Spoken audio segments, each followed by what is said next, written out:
সুধীমণ্ডলী, আজকে 5ই আগস্ট বিপ্লবের 6 মাস পূর্তি হচ্ছে। এই উপলক্ষে নাকি পলায়ত নেত্রী তিনি বক্তব্য দিবেন।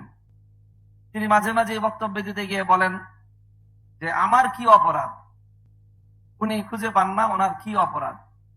আমরা জানি কোরআন থেকে যে আল্লাহ পাক রব্বুল আলামিন যখন ইবলিসকে বিতাড়িত করেছিলেন, তো ইবলিস আল্লাহ পাক রব্বুল আলামিনের সামনে দাঁড়িয়ে সে কথাই বলেছিল, আমার কি অপরাধ, আমি আদমকে কেন সিজদা করব। কাজে আদমকে সিজদা না করার কারণে সে বিতাড়িত হয়ে সে তার অপরাধ খুঁজে পায়নি। আপনি বাংলার 2000 দামাল সন্তানকে প্রকাশ্য নির্দেশে হত্যা করলেন, এরপরে আপনি আপনার অপরাধ খুঁজে পান না। এর চেয়ে জঘন্য অপরাধ আর কি হতে পারে। কাজে এই জন্য যদি আজকে বক্তব্য দেয়নি, তাহলে আমি আশা করব এবং আহ্বান জানাবো এমন একটা বক্তব্য দিবেন যে আপনি মাস্টার মাইন্ড হিসাবে কাকে কাকে হত্যাকাণ্ডের নির্দেশ দিয়েছিলেন, এই জুলাই আগস্ট হত্যাকাণ্ডের সকল সংশ্লিষ্ট অপরাধীদের তালিকা স্বীকারোক্তিমূলক একটি বক্তব্য আপনি দিবেন এবং সেই বক্তব্যের সূত্র ধরে আপনাদের এই 164 জাতির সামনে আপনারা করবেন। সেই স্বীকারোক্তির ভিত্তিতে আগামী দিনে বিচারের কাঠগড়ায় দাঁড় করিয়ে আপনাদের বিচার করা হবে। পার্শ্ববর্তী দেশ হিসেবে ভারতকে বলতে চাই যে আপনারা বাংলাদেশের স্বাধীনতা সার্বভৌমত্বকে যদি এতটুকু সম্মান করতে না জানেন, তাহলে আপনাদের সঙ্গে কূটনৈতিক সম্পর্ক বাংলাদেশ রাখবে কিভাবে।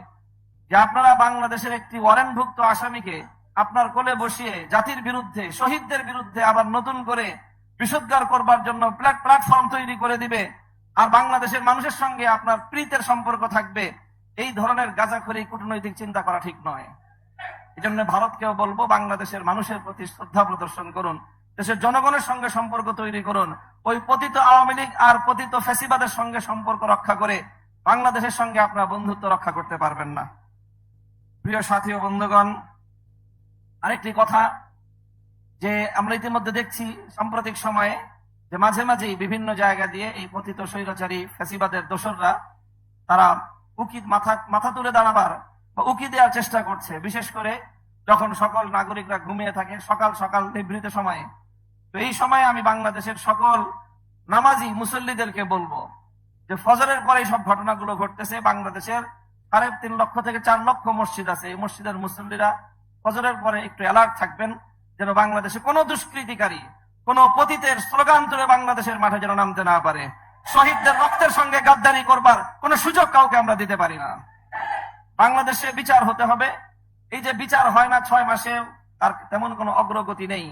এটার অন্যতম আরেকটা কারণ হলো যে বাংলাদেশের প্রচলিত ব্রিটিশ প্রবর্তিত বিচার ব্যবস্থা, এই বিচার ব্যবস্থার যে দীর্ঘসূত্রিতা রয়েছে, সেটার কিভাবে জবনিকাপাত ঘটানো যায়, আল্লাহর জমিনে কিভাবে সাম্য এবং ন্যায় বিচারের আল্লাহ প্রদত্ত আল কোরআনের বিচার ব্যবস্থা প্রতিষ্ঠা করা যায়, সে লক্ষ্যে আমাদেরকে এখন থেকে অগ্রসর হওয়া দরকার। আজকে এই ফ্যাসিবাদের 6 মাসের মধ্যেও বিচারের ন্যূনতম কোনো ব্যবস্থা না হওয়া, এটা আরেকটি জ্বলন্ত দৃষ্টান্ত যে এই বিচার ব্যবস্থার চেয়ে ইসলাম প্রদত্ত বিচার ব্যবস্থা অনেক শ্রেষ্ঠ এবং মুসলিমের অধিকার আদায় করার জন্য গ্যারান্টি।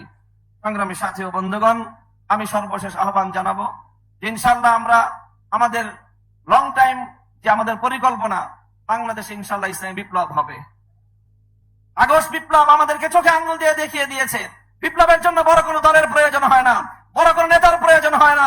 বিপ্লবের জন্য মাটি যখন উর্বর হয়, ছাত্র নেতৃত্বের মাধ্যমেই, বিপ্লবের মাধ্যমে একটি ফ্যাসিবাদী ভিনদেশী কৃতদাসীকে কিভাবে বিদায় করা যায়। ইনশাআল্লাহ আগামীর বিপ্লব হবে ইসলামের বিপ্লব, বাংলাদেশ হবে ইসলামী বাংলাদেশ ইনশাআল্লাহ। আপাতত ফ্যাসিবাদ যেন বাংলাদেশে কোনোভাবে প্রবেশ করতে না পারে, মাথা তুলে দাঁড়াতে না পারে।